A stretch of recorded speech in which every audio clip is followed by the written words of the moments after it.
అందరికి శనార్థులు మంచిగున్న ఆరుల్లా నేను వచ్చేసిన పడ్డే అనుల రైతు భరోసా పైసలు ఏంది ఇంకా వల్లేదా గదేంది రేవంత్ సారు మున్సిపల్ ఎన్నికలు కాగానే వేస్తానన్నాడే ఇంకా వేయలేదా అయినా ఇవాళకి 20 రోజులు నిండి 21 రోజు కూడా వస్తుంది అయినా వేయలేదా సారు ఓసారి చూసుకోది మీ ఫోన్ టకీ టకీ వల్లేదా వేస్తాడులే ఒక 4 రోజులైనాక వేస్తాడు కావచ్చు కానీ మోదాలైతే మనం పెద్దవార్తలు చూద్దాం పాది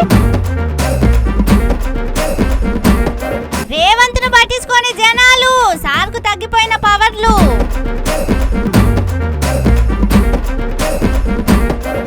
కేటీఆర్ సార్ ఇచ్చిండు పంచులు రేవంత్ మాటల మీద సురుకులు లిక్కర్ కేసుల మళ్ళా నోటీసులు కవితక్కకు తప్పని తిప్పలు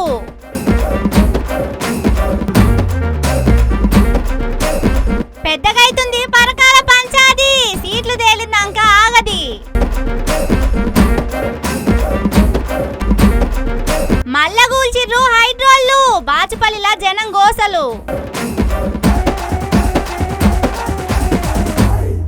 అఖండ భారతీయులారా ఏకంగార్రి ప్రపంచ పౌరులారా ఏకంగార్రి ట్రంప్ పుతిన్ సార్లో మీరు కూడా రార్రి ముఖ్యంగా కేపాల్ సార్ కూడా మన రేవంత్ సార్కు సపోర్ట్ రావాలి చంద్రగ్రహణం మీదున్న రేవంత్ సార్ ఫ్యాన్స్ మార్స్ మీదున్న సీఎం సార్ ఫ్యాన్స్ అందరు రార్రి ఎందుకు ఎరికేనా అరే గింతే ఉంటదా రేవంత్ సార్ ఎంత నారాజ్ అవుతుండో చూస్తుర్రా పాపం ఎవ్వలేంటలేరట సార్ మాటలు ఈరోజు డ్రైనేజ్ వ్యవస్థ రోడ్ల మీద వదిలేసింది శానిటేషన్ పని లేదు ఈరోజు చెత్త ఎత్తమంటే 5,000 ఆటోలు ఉచితంగా ప్రభుత్వం కొనిస్తే చెత్త ఎత్తాల్సిన ఆటో వాళ్ళు ఈరోజు మేము చేయము మేము చేసిందే చెల్లుద్ది అన్నట్టుగా వివరిస్తున్నారు అగో గట్లుంటది రేవంత్ సార్తోని ఎవ్వరు ఇంటలేరట పాపం మేం చేసిందే ఎక్కువ అంటుర్రట పాపం రేవంత్ సార్ మున్సిపల్ శాఖ ఆయనదే కదా అయినా మున్సిపల్ కార్మికులు మాట ఇంటలేరట ఎందుకు వచ్చిన పదవో ఏందో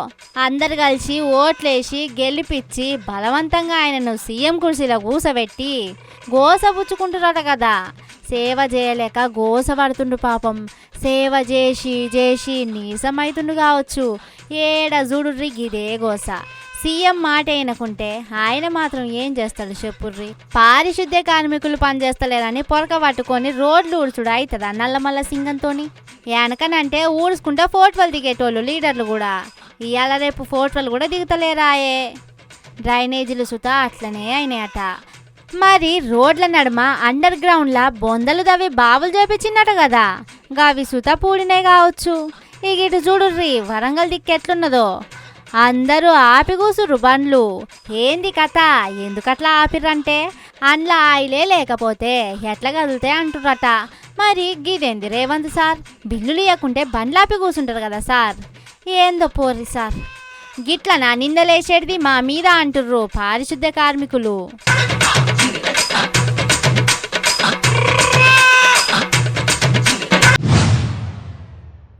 పాపముల్లా పాపం సార్కు అనుభవం లేదుల్లా సార్ అసలే మంత్రి కాకుండా ముఖ్యమంత్రి అయిండు ఏదో తెలిసి తెలవక ఏలుబడి సాగిస్తున్నాడు అది అర్థం చేసుకుంటలేరు కదా జనాలు పారిశుద్ధ్య కార్మికులు కూడా ఆయన మాట ఇంటలేరు అనబట్టే ఒక చోట పైసలు పొట్టున్నాయి అంటాడు ఇంకో చోటనేమో రాష్ట్రం బికారైంది అంటాడు ఇంకో చోటనేమో నన్ను చూస్తే చెప్పులు ఎత్తుకపోయేటోళ్ళు లెక్కనే చూస్తున్నారు అంటాడు అర్రే ఆయన తెలంగాణ సీఎం అని మర్చిపోతాడో ఏమో తెలుస్తలేదు కదా కానీ మాట తూట అంటారు కదా నోటికి వచ్చింది అనగానే అవుతుందా చెప్పుర్రి సీఎం స్థానంలో ఉండి అన్న మాటకు గట్టి గట్టి కౌంటర్లు ఇస్తారు కదా మరి కేటీఆర్ సార్ లాంటి వాళ్ళు అరుచుకుంటే ఎట్లుంటుందో చూస్తారా నిన్న మొన్న అపార్ట్మెంట్ మీద పగబట్టినట్టే మాట్లాడింది కదా సీఎం రేవంత్ సారు గదేనుల్లా గాంధీ తాత విగ్రహం పంచాది అగో గా ముచ్చట అరుచుకున్నాడు కేటీఆర్ సారు నిన్న చెప్తున్నాడు ముఖ్యమంత్రి నేను ఈ చెర్లో ఉన్న ఈ చెర్ల పొంట ఉన్న కొన్ని బిల్డింగ్లను బ్లాక్ చేసిన వాటికి రిజిస్ట్రేషన్లు బంద్ చేయించిన వాటికి ఇప్పుడు వాల్యూ జీరో ఉన్నది జీరో వాల్యూ అయిపోయింది అది అని మాట్లాడుతుంది ముఖ్యమంత్రి గారు ఒకటి గుర్తుపెట్టుకోండి జీరో వాల్యూ అయ్యింది ఆ బిల్డింగ్లకు అపార్ట్మెంట్లకు కాదు జీరో వాల్యూ అయ్యింది ముఖ్యమంత్రి మాటకు నీ ముఖానికి జీరో వాల్యూ ఇలా ఈ రాష్ట్రంలో ఉన్నది నిన్నెవడు నమ్ముతలేడు ఇవాళ ఈ రాష్ట్రంలో ఒక్క మనిషి కూడా నిన్ను నమ్ముతలేడు. ఇక మొన్న నడుము ఏమన్నాడు, రైతు భరోసా వేసేసినా అన్నాడు, రుణమాఫీ చేసినా అన్నాడు, గా ముచ్చట నాకు తెలియదు అన్నాడు. అగో గా మాటల జోలి కూడా తీసిండు. పొట్టు అరుచుకున్నాడు కేటీఆర్ సారు. చెప్తుండు ముఖ్యమంత్రి, నేను రుణమాఫీ చేసినా అనుకుంటున్నా, నేను రైతు బంద్ వేసినా అనుకుంటున్నా, వేసినో లేదో నాకు తెలియదు, పడ్డదో లేదో నాకు తెలియదు. మరి నువ్వెందుకు పికనికా? నువ్వు మా ముఖ్యమంత్రి వారు, నువ్వు లేకపోతే ఇంకోట ఏంది నువ్వు? మరి నువ్వు రైతు బంద్ ఎత్తే నీకు తెలియదు, రుణమాఫీ జరిగిందో లేదో నీకు తెలియదు. హైదరాబాద్ లో దోమలు బాగా పెరిగిపోయినాయి, మున్సిపల్ మంత్రి వాడు నువ్వే కదా. దోమలు పెరిగితే ఆటోలలో చెత్త తీస్తలేరని ముఖ్యమంత్రి బాధ చెప్పుకుంటుండు మైకులా. ముఖ్యమంత్రి నువ్వు గట్లా మాట్లాడొచ్చునా? ఏం మాటలు అవి? ఒక్కటన్నా సక్కని మాట ఉన్నదా? నీ నోట్లకెళ్ళి వచ్చే ఒక్క మాటకు విలువ ఉన్నదా? ఎంత కడుతుండో ఏమో గాని రేవంత్ సార్ మీద మూటలు మోస్తున్నానే మాత్రం గట్టిగానే ఉందుల్లా. రేవంత్ సార్ కూడా దీని మీద ఏనాడు ఎదురు మాట్లాడింది లేదు. అగో మళ్ళా గదే అడుచుకున్నాడు సారు. సంవత్సరానికి 1000 కోట్లు రాహుల్ గాంధీకి ఇచ్చే రాహుల్ బంద్ ఒక్కటి మాత్రం పక్కా ఉన్నది, రైతు బంధు మాత్రం లేదు. 3 సార్లు ఎగ్గొట్టిండు, ఒకసారి కాదు 2 సార్లు కాదు, ఇది 3వసారి రైతు బంద్ ఎగ్గొట్టిండు ముఖ్యమంత్రి. రాహుల్ బంధు అనే పథకం పెట్టి ఆ రాహుల్ బంధు పథకం కింద ఆయన సీటు కాపాడుకునే తందుకు గాంధీ కుటుంబానికి, రాహుల్ గాంధీకి పైసలు కమ్మి పడ్డాయట. అందుకే రాహుల్ గాంధీ గారికి సంవత్సరానికి 1000 కోట్లు ఇచ్చి పదవి కాపాడుకుంటాడట ముఖ్యమంత్రి గారు. ఆయనకు తెలుసు. అయితే కిషన్ గౌడ్ అన్న ఇంటికి పోయిండు కేటీఆర్ సారు. మరి ఈ కిషన్ గౌడ్ ఎవరా అంటారా? సిరిసిల్ల ఈ నడుమ తాడి షర్టు మీద గుండెపోటు వచ్చి ఒక కాకి జీవిడిచింది కదా, అగో వాళ్ళ ఇంటికి పోయి పరామర్శించి వచ్చిండు. అట్లనే గౌడన్నకు 2 బిడ్డలుంటే వాళ్లకు 2 లక్షల రూపాయలు ఫిక్స్డ్ డిపాజిట్ కూడా చేపించి సాయంగా నిలబడ్డాడు.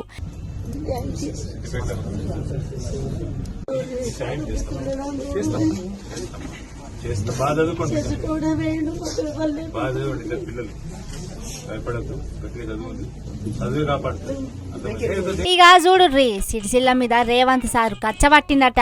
సారు శాంక్షన్ చేసిన నిధులు కూడా రద్దు చేపించిందట. సిరిసిల్ల మీద ఉండే కోపంతో 44 కోట్ల రూపాయలు ఆ రోజు మున్సిపల్ మంత్రిగా పట్టణంలో వివిధ అభివృద్ధి కార్యక్రమాలకు నేను మంజూరు చేస్తే మరి దాన్ని రద్దు చేసింది కాంగ్రెస్ ప్రభుత్వం. ఎవరో విమర్శ చేయాలని విమర్శ చేస్తలేము, కానీ ప్రజల మనసు గెలుచుకోవాలంటే నేను 40 కోట్లు ఇస్తే నువ్వు 20 కోట్లు ఇచ్చి గెలవాలి. నేను 40 కోట్ల పనులు చేస్తే నువ్వు దానికి 2 చేయాలి. నేను ఒక మంచి పని చేస్తే నువ్వు 2 మంచి పనులు చేయాలి, కానీ ఉన్న పనిని రద్దు చేస్తా, దాన్ని ఉన్న గీతం జరిపేస్తా అంటే ప్రజల ఆలోచనని, ప్రజల చైతన్యాన్ని తక్కువ అంచనా వేయడం అయింది. అందుకే సిరిసిల్ల మున్సిపల్ ఎన్నికలు మనం జరిగితే బ్రహ్మాండంగా గతంలో జరిగిన పని గంతే ఉంటదా రేవంత్ సార్? వాళ్ళు రూపాయి సాయం చేస్తే మేము 2 రూపాయలు సాయం చేస్తామనాలి గాని వాళ్ళు ఇచ్చింది కూడా గుంజుకుంటాం అంటే గదేం పెద్ద మనిషితనం సార్. మీరు రాష్ట్రానికి సీఎం సార్, గది మర్చిపోయి మీ కోపతాపాలు జనం మీద చూపెట్టుడు కరెక్ట్ కాదంటురు సార్.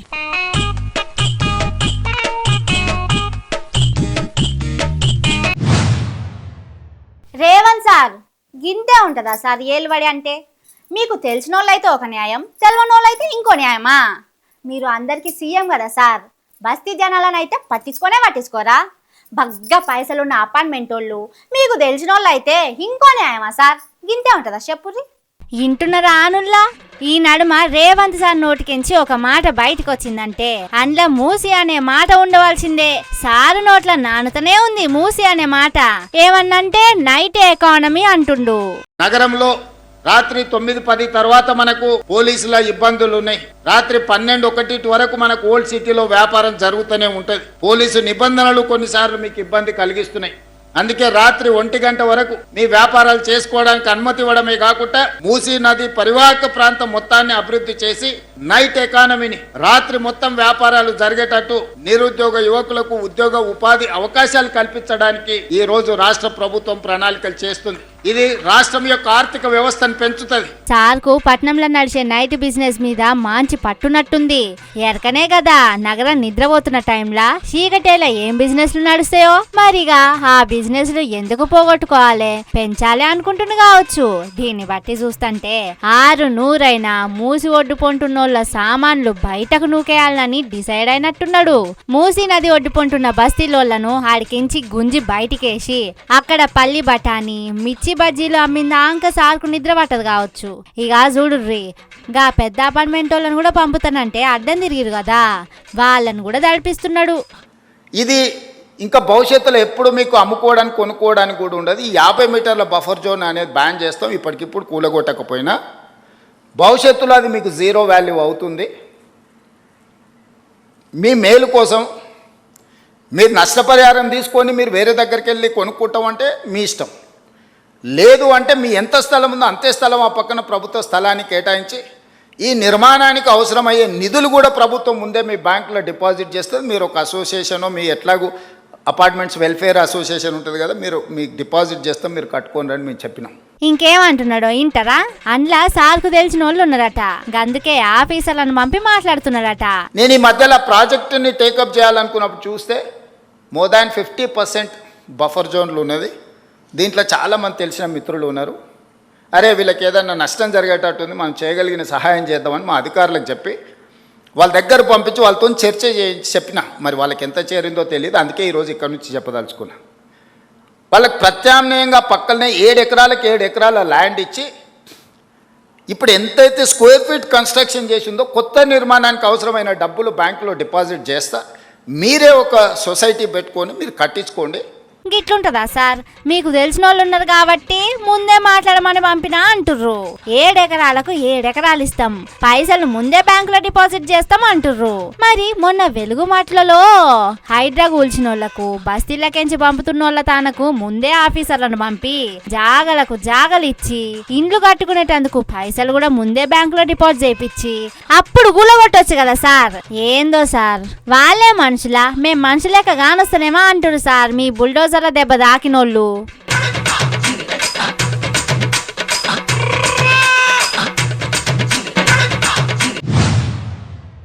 అర్రే ఎంత పని అయింది, పెద్ద సమస్య వచ్చిందే. మొన్ననే తిరుపతి పోయి మొక్కులు కూడా చెల్లించుకొచ్చింది కదా కవితక్క. ఇక మనకు ఎదురే లేదు, మన పార్టీ అధికారంలోకి వస్తుంది, మనమే గెలిచేటిది అని అక్క ఆశపడుతుంటే గిదైంది గిట్టయింది. కోర్టులు కేసుల చుట్టూ తిరుగుడు అని ఉత్తగనే అన్నరా? ఒక్కపారి చుట్టుకునే అంటే 20 గట్లనే ఉంది కవితక్క పరిస్థితి కూడా. మొన్ననే ముడిచిపోయింది కదా కవితక్క. పార్టీ పెట్టే టయానికి అంత మంచిగా అవుతుంది. లిక్కర్ స్కామ్ నుంచి బయటకు వచ్చిన కడిగిన ముత్యం లెక్క బయటకు వచ్చిన ఇక మనకు రాష్ట్రంలో ఎదురే లేదన్నట్టు చెప్పుకొచ్చింది కదా. వరుస పెట్టి టీవీ ఛానల్ అన్నిటికీ ఇంటర్వ్యూలు ఇస్తుండే, కానీ ఇంతలే గిట్లయింది ఏంది? రౌస్ అవెన్యూ కోర్టు తీర్పును సవాల్ చేసిరు కదా సిబిఐ ఆఫీసర్లు.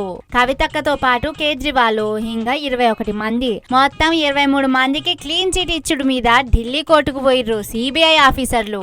దీంతో మళ్ళా స్టే వచ్చింది, నోటీసులు వచ్చినాయి. మొత్తం 23 మంది మళ్ళా ఇరికిర్రు. పాపం కవితక్క 3 నాళ్ళ ముచ్చటే అయింది కదా హక్క మురిపం.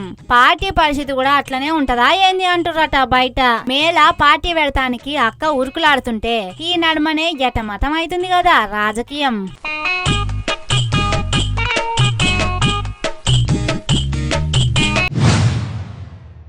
ఓ అక్క, అక్కోళ్ళమ్మ అంటే పెద్దమ్మ లెక్క, అక్కోళ్ళ నాయన అంటే పెద్దయ్య లెక్క. అంటే గా ఏరియాల జనం అంతా అట్లనే అనుకుంటారు. మరి గా అక్క ఒక్క పారే బయటకు వచ్చి ఇంటుర్రా ఏం సంగతి, ఇక మందే తగ్గేదే లేదు, ఇక రాజ్యం మనదే అంటే ఊగిపోతారు కదా జనాలు. కానీ అక్కడున్న ఎమ్మెల్యేనేమో మరి నేనెవరు, మొన్న గెలిచింది నేను కదా, అంటే నా సీట్ల ఎవరు పోటీ చేయాలో మీరే డిసైడ్ చేసుకుంటారా అంటున్నట. అర్రే పెద్ద సమస్య అవుతుంది పరకాలలా చూస్తారా. ముందుగాల పెద్ద మనిషి పెద్దమ్మ లాంటి మనిషి కొండా సురేఖ మేడం ఏమన్నదో ఇందాం. మరి పక్కన చెప్పొద్దు పేర్లు, కొన్ని నియోజకవర్గాల్లో వాళ్ళ లీడర్ కూడా వాళ్ళ నమ్మలేనటువంటి పరిస్థితి ఉన్నది. ఎందుకుంటుంది అంటే వాళ్ళు చెయ్యరు, ఒకరిని చెయ్యనియరు. దానివల్ల అక్కడ ఏమైతుందంటే లీడర్లకు ఆ లీడర్తో తిరగాలనిపించదు. అరే నన్ను నమ్మనప్పుడు నేను ఎందుకు వెళ్ళాలి. చూసిరా ఏమంటుందో మేడం. కొందరు లీడర్లు ఉంటారు, వాళ్లకు సీట్ ఉంటుందో ఉండదో గ్యారంటీ ఉండదు, లీడర్లను కూడా దగ్గరికి రానియరు అంటుంది సురేఖక్క. ఈ నడుమ పరకాల ఎమ్మెల్యే రేవూరి ప్రకాష్ రెడ్డికి అక్క తరపునున్నోళ్లకు పెత్తనాల తన పంచాదులు అవుతున్నాయట. గందుకే ఇట్లా పేరు తీయకుండా మాట్లాడింది అంటుర్రు. ఇక మొన్న సుష్మితక్క ఏమన్నదో విన్నాం కదా. తప్పకుండా ఎమ్మెల్యేగా గెలిచి మీకు ఖచ్చితంగా సేవ చేసుకుంటాను, నా జీవితం ప్రజాసేవ అనే చెప్పడానికి ఏం సంశయిస్తలేను. గట్లుంటది మరి. పరకాల సిట్టింగ్ ఎమ్మెల్యే ఉండంగా ఆడికెంచి నేను పోటీ చేస్తున్నా అని బహిరంగంగా చెప్పింది సుష్మితక్క. ఇప్పుడు సురేఖ మేడమేమో ఎమ్మెల్యే మీద సాప్ సీదా కామెంట్లు చేసింది, కాకుంటే పేరు తీయలేదు గంతే. అయినా సురేఖ మేడం ముందుగాల అనుడు అటెంక క్షమాపణలు చెప్పుడు కామనే గాని మంత్రి పొజిషన్లో ఉండి ఎమ్మెల్యేను లెక్క చేయకపోవచ్చులే అంటుర్రు. వచ్చే ఎన్నికల నాటికి పరకాల పంచాది పెద్దగానే అయ్యేటట్టుంది. ఎవరికిస్తారో సీటు ఏం కథనో గాని జవడం ఇప్పుడే షురువైంది. బిడ్డను రాజకీయంలోకి దింపాలంటే జాగా చూసుకోవాలి కదా. అసలే ఫ్యామిలీ పాలిటిక్స్ ఎక్కువైనాయి. పార్టీతోటి మంత్రులంతా 2-3 పదవుల్లో ఉంటే అక్క కూడా మంత్రినాయే ఉండొద్దా ఎట్టా? Vivek family, Komareddy family, Uttam Kumar Reddy family, Bhatti sir ఫ్యామిలీలా డబల్ లీడర్లకు పదవులు ఉండే. అక్క కూడా అనుకుంటది కదా మనకేం తక్కువ, మనం కూడా 2-3 నిలబడదామని. మరి పరకాల సుష్మిత అక్కకు ఇచ్చి కొండా మురళి సారు కూడా అటు దిక్కు ఇంకో సీటు చూసుకొని కూర్చుంటే అయిపోతుంది కావచ్చు.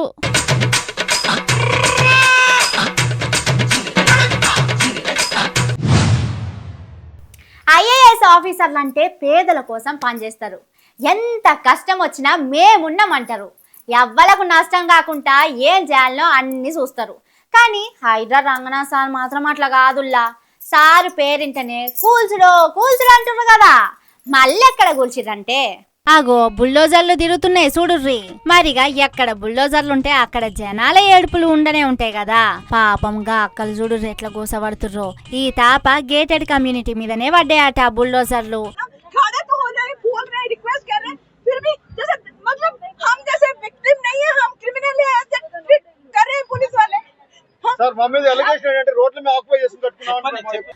పొద్దున్నే బాచుపల్లికి పోయినాయి బుల్డోజర్లు. పాపంగా ఏడుపు దాకే సార్కు పైసలు పడతలేవు కావచ్చు. జనాల ఏడుపు తాకే సార్ మాట ఎవ్వలింటలేరు కావచ్చు. గీ మాత్రం సమజైతలేదేమో కదా రేవంత్ సార్కు. పేదోళ్ళ ఏడుపు తాకదా అనుల్లా చెప్పుర్రి పాపముల్లా.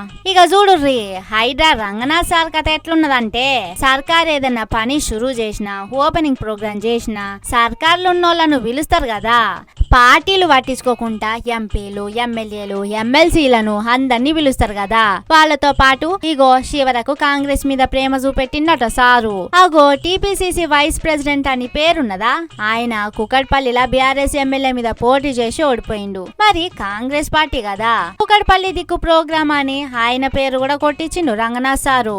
ఇంక నయం కాంగ్రెస్ పార్టీ కార్యకర్తల పేర్లు, లోకల్ లీడర్ల పేర్లు కూడా రాపియాల్సిందుండే అంటుర్రు జనాలు. మంచిగున్నాయి రంగనాథ్ సార్ పనులు, ఎమ్మటే దొరుకుతాడు అని నవ్వుకుంటుర్రు. తాను దూర సందులేదు గాని మెడకేమో డోలా అనే సామెత ఇన్న రాడుల్లా. అగో గట్లనే ఉంటాయి సార్ మాటలు. తినేటందుకు గంజి లేదు గాని వేసుకునేటందుకు గంజి బట్టలు కావాలట. ఏంది రేవంత్ సార్ చెప్పే మాటలకు చేసే పనులకు ఏమన్నా పోలికుందా సార్? అగో అక్క చెల్లెలు అందరినుర్రి, వస్తున్నాయి స్కూటీలు వస్తున్నాయట. ఇక అట్లనే నిరుద్యోగులకు కూడా పైసలు ఇస్తాడు కావచ్చు.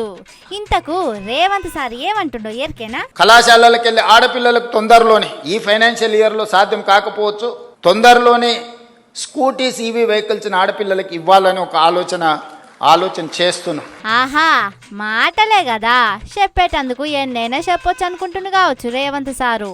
ఒక సీఎం స్థాయిలో కూర్చొని నోటికొచ్చింది మాట్లాడి అటెంక దులుపుకొని పోడు సార్కు అలవాటే కదా.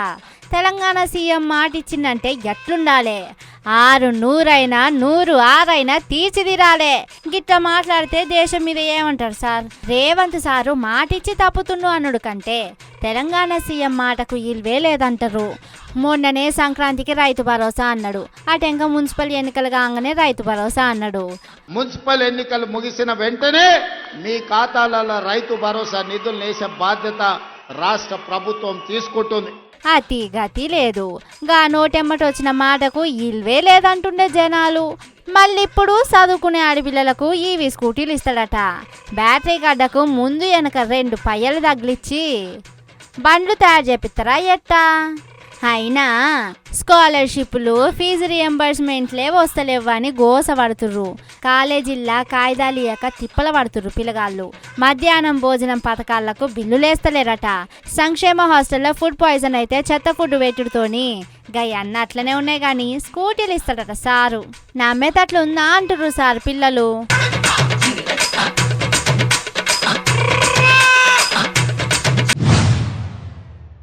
ఎద్దులు కలబడితే లేగలాగమైనాయట. గట్లనే ఉంది కదా దునియా మీద పరిస్థితి. వాళ్ళకు పంచాదులైతున్నాయి, వాళ్ళు అనుకుంటుర్రు. సరే తీర్రి, వాళ్ళ లొల్లులు వాళ్ళకుంటాయి కదా అనుకుంటే దునియా మొత్తం ఆగమైతుంది పోర్రి. గీ ట్రంప్ కథ ఏందో గాని అంతా ఆగమాగం ఉరుకులాట పదవిలకు రాక ముంగట్నే షికాకు చేసిండు సారు. ఇక పదవిలోకి వచ్చినాక స్టాక్ మార్కెట్ ఒక్క పూట కూడా నిమ్మలంగా లేదు. శంగ తుంకుడు, దబేలున కింద గూలుడు గిదే అవుతుంది. ఎంతమంది ట్రేడర్లకు గుండెపోట్లు వచ్చినాయో, షుగర్ బీపీలు వచ్చినాయో సార్జయంగా. గ్యాస్ బుడ్డి మీద 60 రూపాయల రేటు పెరిగిందా, ఇక పెట్రోల్ రేటు కూడా పెరిగేటట్టే ఉందట. ఇరాన్ దిక్కుకెంచే దునియా మీద ఎక్కువ ఆయిల్ పోతుంటది. గసంటి ఇరాన్ మీద అంటే మిజైల్స్ ఈడుస్తున్నాడు ట్రంప్ సారు. ఇజ్రాయెల్ వీళ్ళు కలిసి షిల్లం కల్లం చేస్తుంటే ఆయిల్ బండ్లు వస్తనే లేవట ఏట్లంగా. ఆయిల్ నిల్వలు తగ్గుడు, గ్యాసు పెట్రోల్ రేట్లు ఊరుకుడు గిదే అవుతుంది. పెట్రోల్ మీద కూడా లీటర్కు 5 రూపాయల దాకా పెరుగుతుంది అంటుర్రు. మరి ఇప్పటికే బంగారం వెండి రేట్లు మళ్ళా దుంకుతున్నాయి. ఇక పెట్రోల్ రేట్లు కూడా ఒక దుంకినాయి అంటే మామూలు జనాలు ఆగమే అవుతారిగా.